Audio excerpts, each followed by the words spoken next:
আমাদের পায়ের নিচে দেখুন সমস্ত অর্গানের পয়েন্ট, অ্যাকুপ্রেশার পয়েন্ট রয়েছে। প্রথমে দেখুন এই প্রথম আঙুলটার মাথায় রয়েছে আমাদের ব্রেনের পয়েন্ট, তারপরে রয়েছে আমাদের ঘাড়, তারপর থাইরয়েড বিন্দু রয়েছে। এবার থাইরয়েড বিন্দু থেকে এই উঁচু জায়গাটায় থাইরয়েড বিন্দু রয়েছে, এর থেকে নিচে স্টোমাক চলে এলো, তারপরে অগ্নাশয়, আমাদের প্যানক্রিয়াস রয়েছে, তারপর রয়েছে কিডনি, তারপর রয়েছে আমাদের বৃহদান্ত এবং ক্ষুদ্রান্ত, আর এই পাশেই রয়েছে দেখুন মূত্রাশয়। এবার এই সাইডে রয়েছে দেখুন এই দুটো আঙুলের মাঝখানে রয়েছে চোখ, তারপর রয়েছে কান, আর উপরের বিন্দুগুলো রয়েছে সব সাইনাস পয়েন্ট। আর কানের আর চোখের মাঝখানে রয়েছে নিচে এই জায়গাটায় রয়েছে আমাদের ফুসফুস, তার নিচে রয়েছে লিভার, এবং এই যে সাইডে উঁচু জায়গাটা রয়েছে এখানে কিন্তু আমাদের কাঁধের সমস্যার জন্য রয়েছে।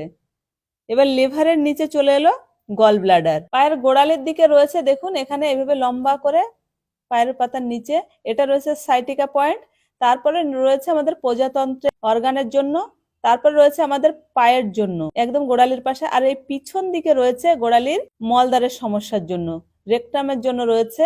এইভাবে আমাদের পুরো পায়ের নিচে এতগুলো অর্গানের পয়েন্ট রয়েছে। আপনি যদি এইভাবে একটুখানি চেপে চেপে এইভাবে মাসাজ করেন এই সব জায়গায় পায়ের নিচে, এতে দেখবেন আপনার অর্গানের সমস্যা দূর হবে এবং ভালো ঘুম আসবে আর পুরো শরীর একদম রিল্যাক্স হয়ে যাবে। ধন্যবাদ।